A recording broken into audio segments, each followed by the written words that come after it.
আসসালামু আলাইকুম বন্ধুরা, বাংলার সহজ রান্না চ্যানেলে আপনাদের সকলকে স্বাগত। আশা করছি আপনারা সকলেই খুব ভালো আছেন। আজকে আমি আপনাদের কাছে নতুন একটা রেসিপি নিয়ে চলে এসেছি। আজকে আমি মুরগির মাংসের কিমা করে ঘুগনি তৈরি করে দেখাবো। এই রেসিপিটা কিন্তু কোনো অনুষ্ঠান বাড়ি বা বিয়ে বাড়ির জন্য কিন্তু গরম গরম লুচি পরোটার সাথে খেতে দারুণ হয়।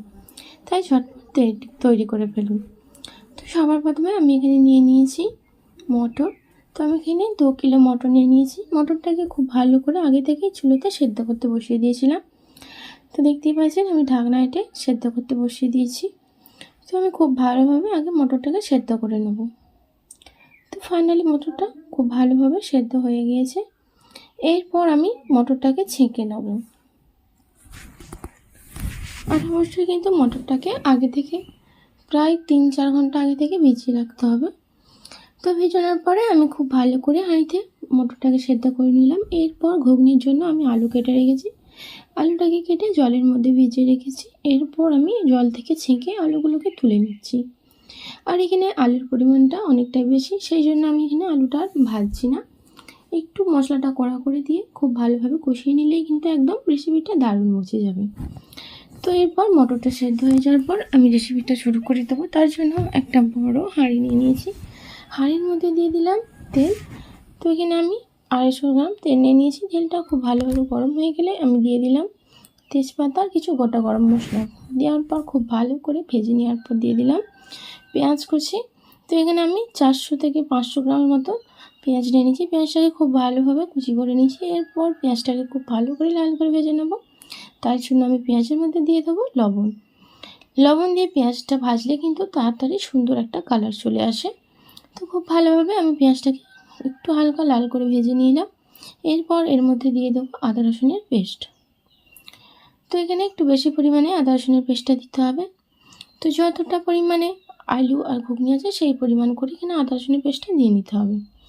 এরপর আদা রসুনটাকে পেঁয়াজের সাথে কিছুক্ষণ ভেজে নেওয়ার পর আমি এর মধ্যে দিয়ে দিলাম মুরগির মাংসের কিমাটা। তো আমি ছোটো ছোটো করে মুরগির মাংসটাকে কেটে কিমা করে নিয়েছি। এরপর আদা রসুনের সাথে দিয়ে পেঁয়াজ আদা রসুনের সাথে দিয়ে আমি খুব ভালো করে একটু কিছুক্ষণ নাড়াচাড়া করে ভেজে নেব। তো কিছুক্ষণ ভাজার পরে এরপরের মধ্যে দিয়ে দেবো কিছু গুঁড়ো মশলা। তো দিয়ে দিলাম 3 চামচ পরিমাণ হলুদ গুঁড়ো। এরপর এর মধ্যে দিয়ে দেবো লঙ্কার গুঁড়ো। তো এখানে আমি 2.5 চামচ পরিমাণ লঙ্কার গুঁড়োটা নিয়ে নেব। তো লঙ্কার গুঁড়োটা দেওয়ার পর তলায় যাতে না বসে যায় সেজন্য অল্প একটু জল দিয়ে আমি মশলাটাকে একটু কষিয়ে নিচ্ছি। একটু মিশিয়ে নিলাম। কিছুক্ষণ মিশানোর পর এরপরের মধ্যে দিয়ে দিলাম ধনে গুঁড়ো। তো এখানে ধনে গুঁড়ো দেখতে পাচ্ছেন আমি প্যাকেটটা নিয়ে নিয়েছি। এই প্যাকেটটা আমি 1 প্যাকেট ধনে গুঁড়ো দিয়ে দিলাম। এরপর এর মধ্যে দিয়ে দেবো মিট মশলা, এভারেস্ট মিট মশলা দিয়ে দেবো। তো মিট মশলা আর ধনে গুঁড়োটা দেওয়ার পরেও আমি হালকা করে একটু নেড়ে নেবো যাতে তলায় বসে না যায়। এরপর এর মধ্যে দিয়ে দেবো 1 প্যাকেট পরিমাণ জিরের গুঁড়ো। তো ফাইনালি এখানে আমি সব মশলাগুলোই নিয়ে নিলাম। এরপর মশলাটাকে কন্টিনিউ নাড়াচাড়া করে খুব ভালোভাবে কষিয়ে নিতে হবে। তো আমি এখানে প্রায় 5 থেকে 8 মিনিট মতো কষিয়ে নিলাম। দেখতেই পাচ্ছেন মশলার থেকে একদম খুব ভালোভাবে তেলটাও ছেড়ে গিয়েছে আর মশলাটা খুব ভালোভাবে কষানো হয়ে গিয়েছে। এরপর এর মধ্যে দিয়ে দেবো কেটে রাখা আলু। তো সব আলুগুলো দেওয়ার পরে আমি আলুটাকেও কিন্তু খুব ভালোভাবে কষিয়ে নিতে হবে। তো যতক্ষণ না আলুর সুন্দর একটা কালার আসছে আমি ততক্ষণ মশলার সাথে কন্টিনিউ নাড়াচাড়া করে কষিয়ে নেব। তো দেখতে পাচ্ছেন খুব ভালোভাবে আলুটাকে আমি কষিয়ে নিয়েছি। আলুর একটা সুন্দর কালারও চলে এসেছে। এরপর আলুটা কষানো হয়ে গেলে এরপর আমি এর মধ্যে দিয়ে দিলাম সেদ্ধ করে রাখা মটর। আর মটরটা কিন্তু ভালোভাবে সেদ্ধ করে নিতে হবে, খুব বেশিও না আবার একদম শক্ত নেওয়া যাবে না। তো মিডিয়ামভাবে আমি মটরটাকে সেদ্ধ করে নিয়েছি, সেটা আমি আপনাদেরকে দেখিয়ে দিলাম। এরপর আলু আর মটরটাকে খুব ভালোভাবে আবারও খুব ভালোভাবে কষিয়ে নিলাম। তো দেখতে পাচ্ছেন কন্টিনিউ এইভাবে নাড়াচাড়া করে আলু আর মটরটাকে খুব ভালোভাবে কষিয়ে নিতে হবে। তো সবগুলো খুব ভালোভাবে কষানোর পর আমি এর মধ্যে দিয়ে দিলাম পরিমাণ মতো জল। আর অবশ্যই কিন্তু এখানে জলের পরিমাণ বেশি দেওয়া যাবে না, পরিমাণ মতন বাট একটু অল্প করেই দিতে হবে ঝোলের মতো। নাহলে কিন্তু একদম ঘুগনিটা ঘেটে যাবে, খেতেও ভালো লাগবে না।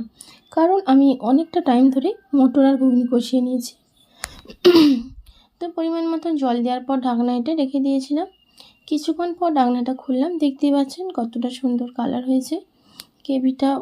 গ্রেভিটার থেকে একদম পুরোপুরি তেল ছেড়ে গিয়েছে।